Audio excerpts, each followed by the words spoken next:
Welcome to another episode, everyone. Mob James from Mob Pyru explodes during the Tupac murder trial. As we know, Tupac murder trial is underway. Rest in peace to Tupac Amaru Shakur, one of my favorite people in the world. Someone suggested in my comments that I cover this trial. Thank you for that suggestion. I was pretty much thinking about that. I appreciate that. And I'm going to do that, as a matter of fact.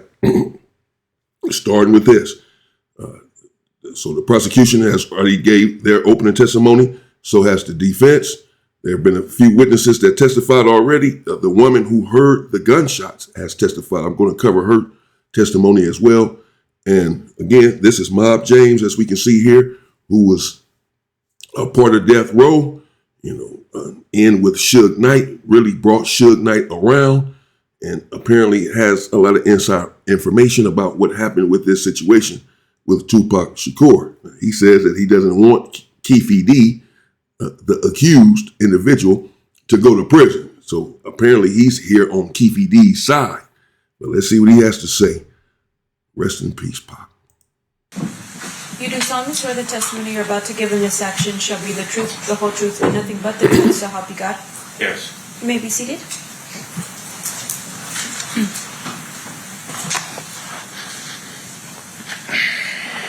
May I please have you state and spell your first and last name for the record? James McDonald. James McDonald. Thank you, Mr. McDonald. Mr. Paul, whenever you're ready. Thank you, Your Honor. Mr. McDonald, it's fair to say that you're here because of a court order. Is that right? Right. That you didn't volunteer to come or anything like that? Not at all. Okay. But you were instructed by a court that you had to attend. Yes. Okay. I want to ask you about September 7th, 1996. Were you at Club 662? Yes. What was Club 662?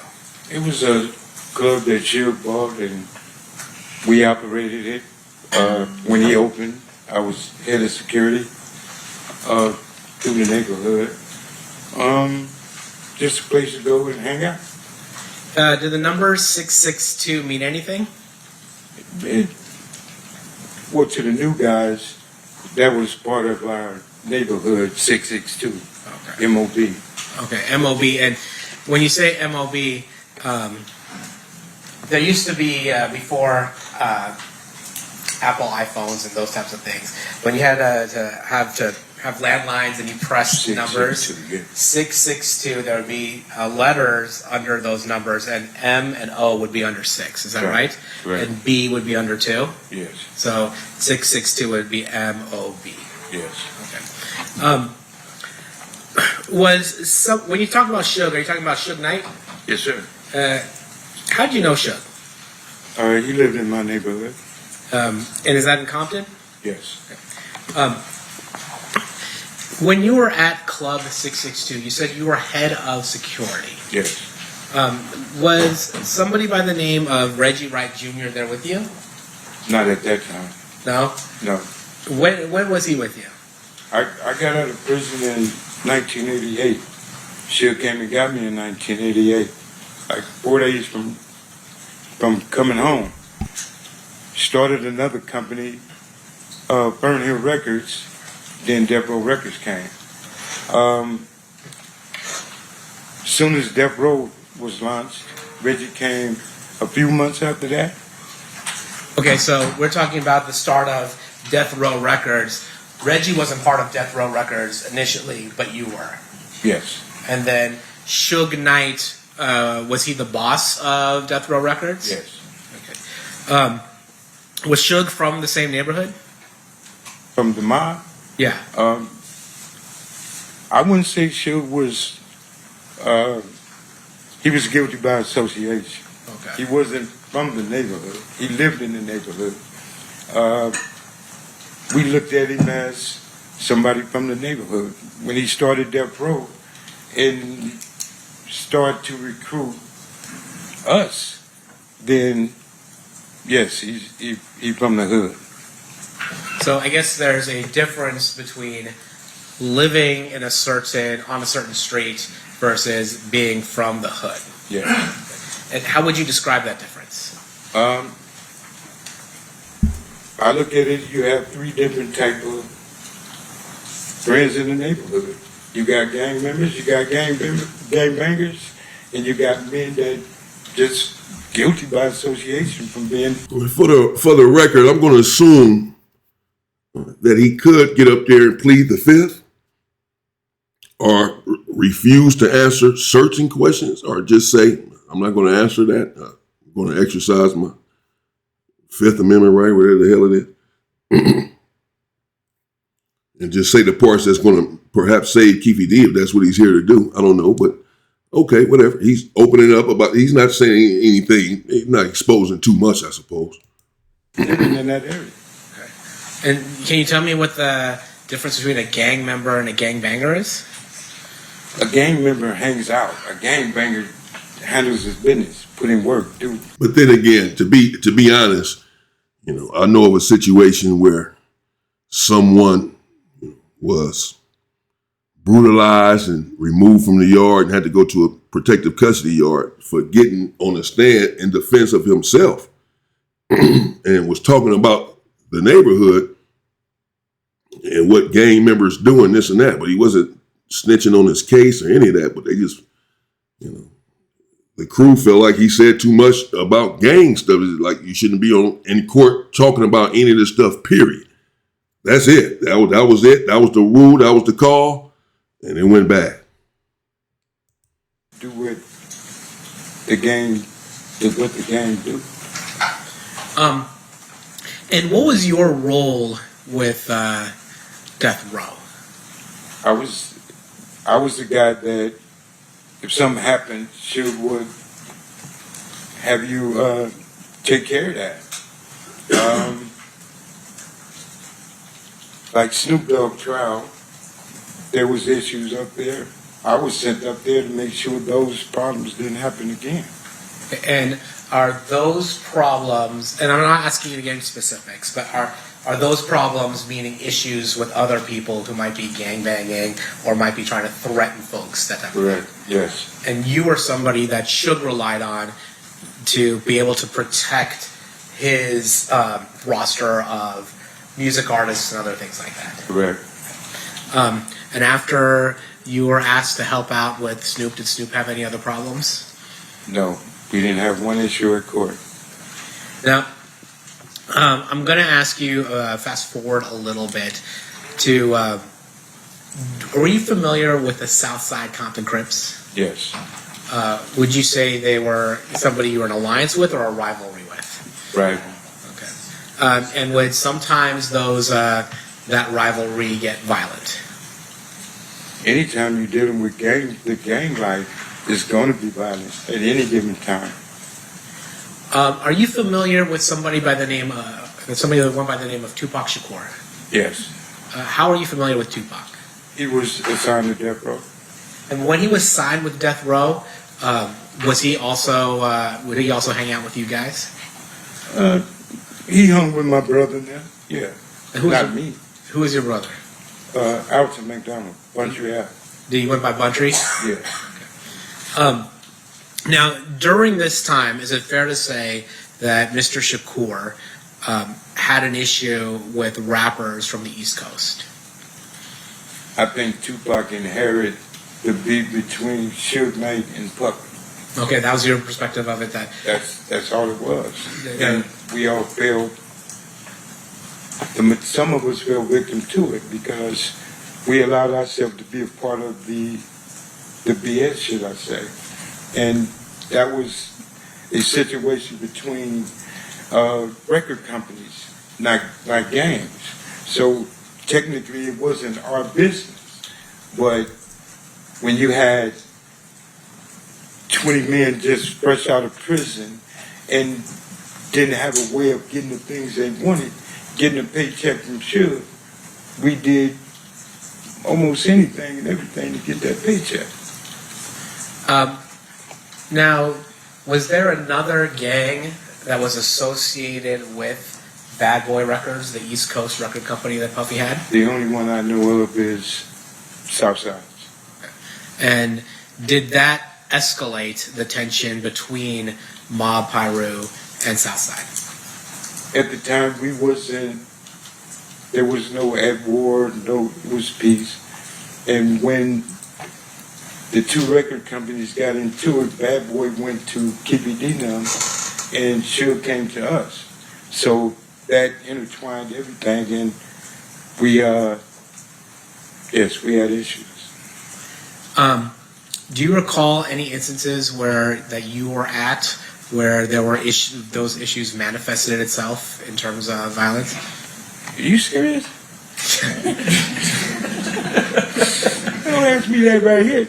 I can't say that on both sides.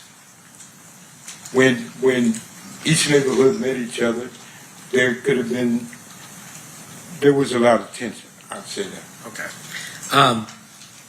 Now I want to talk a little bit about September 7th, 1996. Mm-hmm. Were you in Las Vegas on September 7th of 1996? Yes. Why were you? I find myself getting emotional when he said September 7th, 1990. It's like I knew Tupac, you know? Seriously, man. You know, when Pac died, a lot of people were in the street crying. A lot of women were in the street crying. Tears, bro. All around. It was heartbreaking. It was heart-wrenching, man. It still is for many people. Pac asked, how long will you mourn me? I mean, people are still mourning him 30 years later. Next month will be 30 years. Horrible. Horrible situation, man. You in Las Vegas? To run the security at 662, we were having issues with individuals that said that they were coming for whatever reason they was coming for, and to come to 662. My job was to not let that happen. Similar to the kind of security you were asked to apply in the whole Snoop Dogg situation. It didn't have nothing to do with Snoop Dogg. It was, everybody came, well, Suge and Bunch and them, his entourage, everybody went for the fight.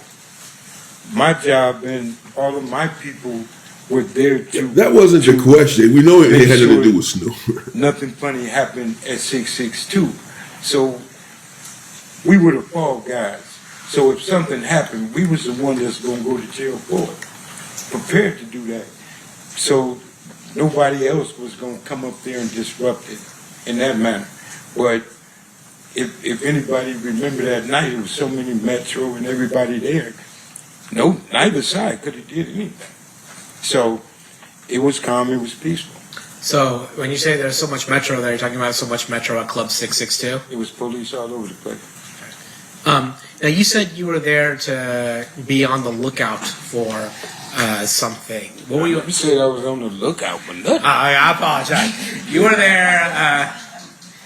You were there in order to ensure there weren't any problems. Is that fair? To make sure everything was good. And because you had heard there might be some issues. Correct. And what were the issues that you were concerned about? Individuals coming up there creating an issue we was having with different sides of from with Crips, period. Yeah.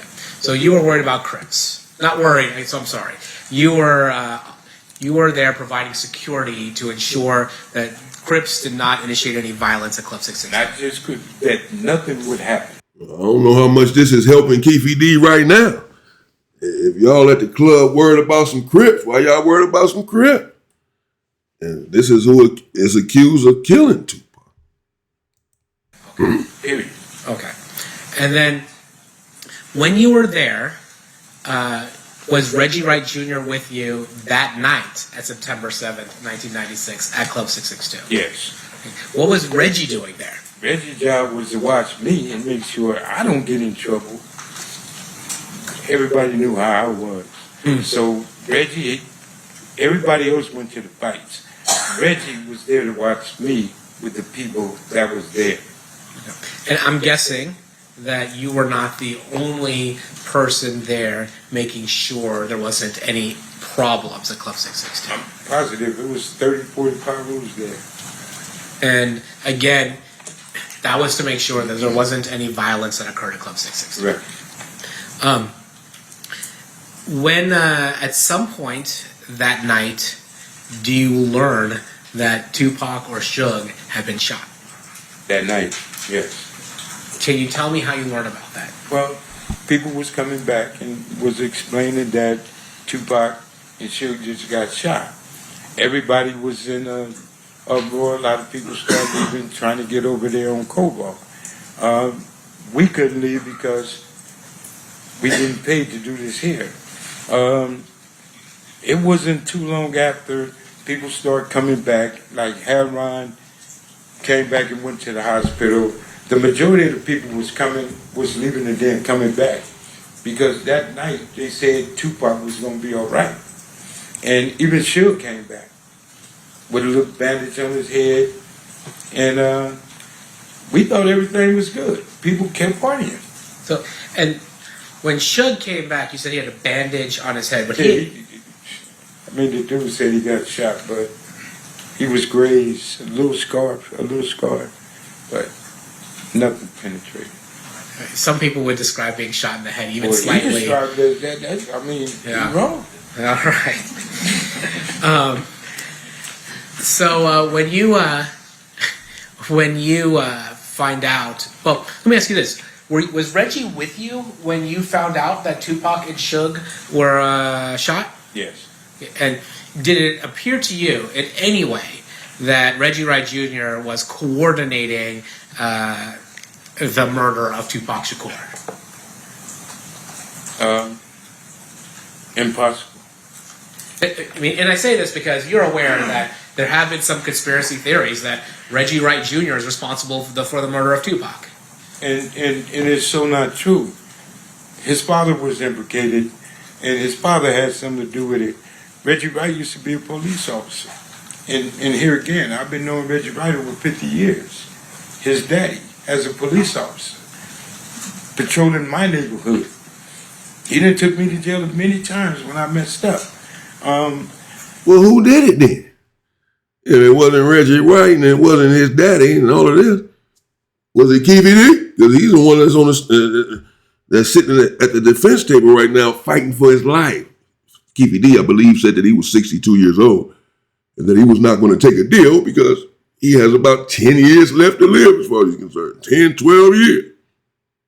Give it all to him or give him nothing. We'll see what happens. If Reggie killed Tupac, then death row is over with. Tupac was the money source. Tupac was that guy in death row. So Reggie would have had a problem if people that did that. And Suge, I truly believe Suge would have opened his mouth if Reggie betrayed him like that. So people say what they want to say. After that night, do you stick around in Las Vegas or do you go back to Compton? Well, I stayed in Vegas and we left that morning because we knew we was going to have neighborhood issues, and everybody left and went back to Compton. Why were you thinking you might have neighborhood issues? Well, you asking me some.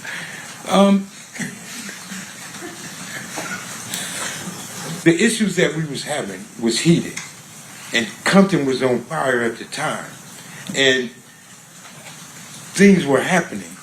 And me personally, staying in Vegas wasn't worth it. That man in the hospital, it's time to go and protect your home front and be prepared for whatever happened there.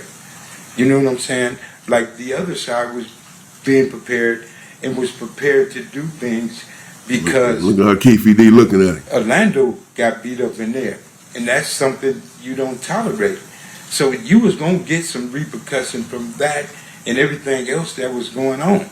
So living this life, you What gotta else was be going ready. on? If you not, you might as well just lay down. Now, you weren't there for the beating of Orlando Anderson at the MGM, were you? No, I was. Yeah, like we talked earlier, you were at 662. Yeah. But are you aware of why Orlando was targeted?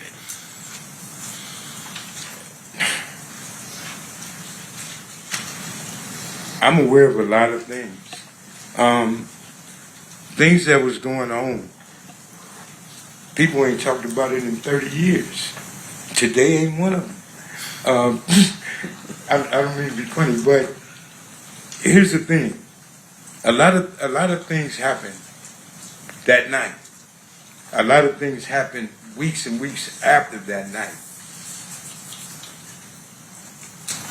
Me or anybody else bringing up the dead is wrong. A lot of people got hurt behind this situation in itself.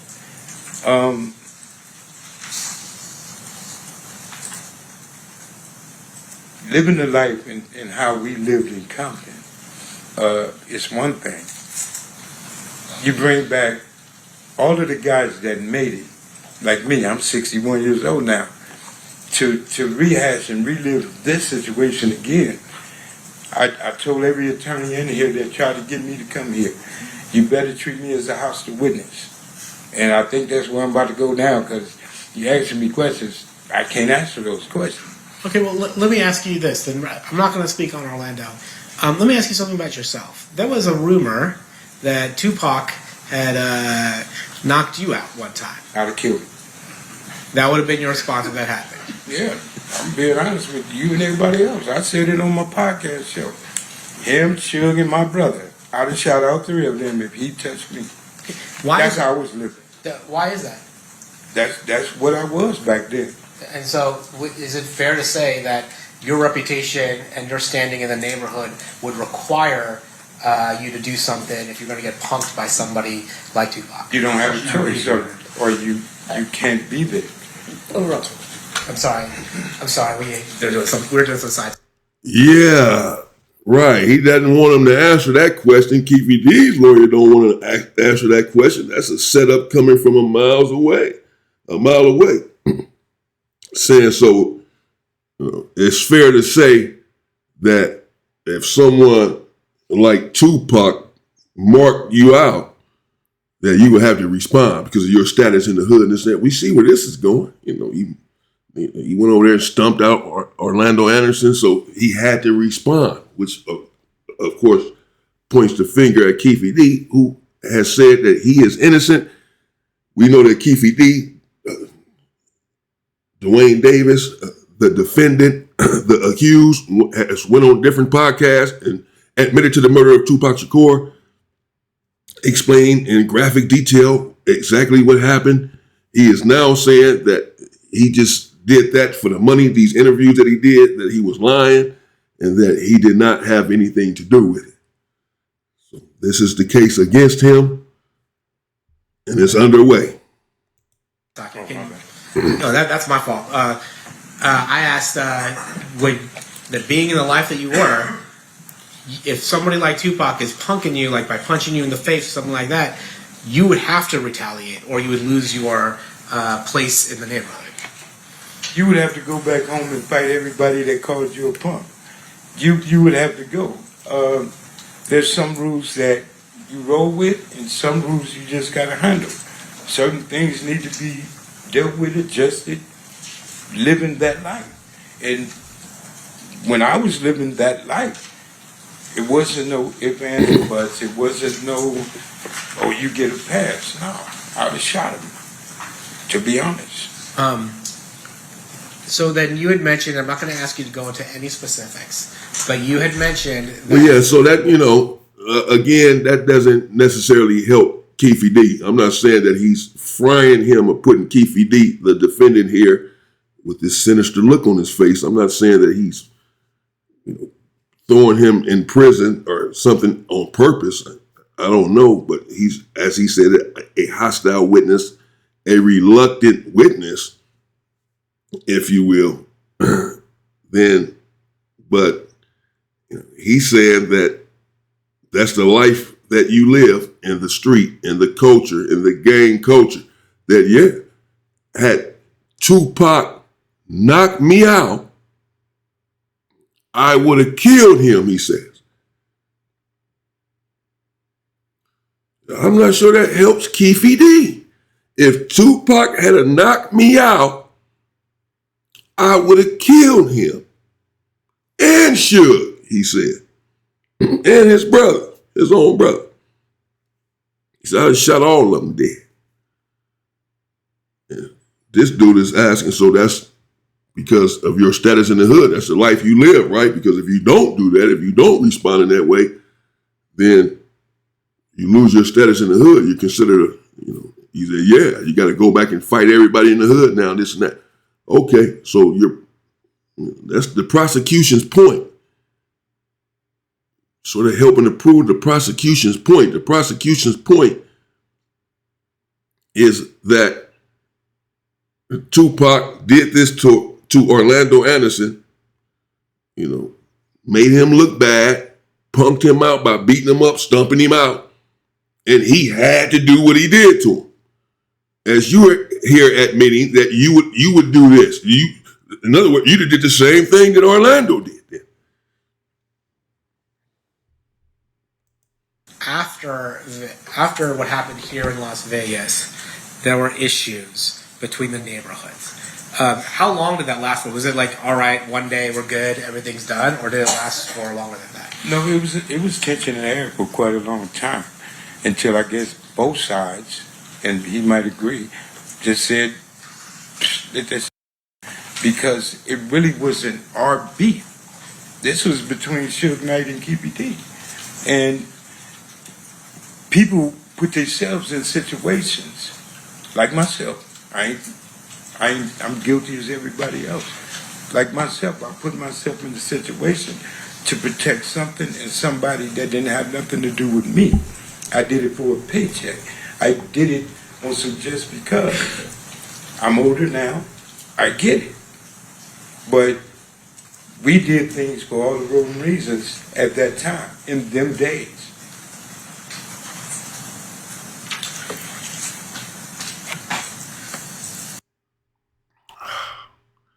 Yeah, so he's saying that he's not a snitch.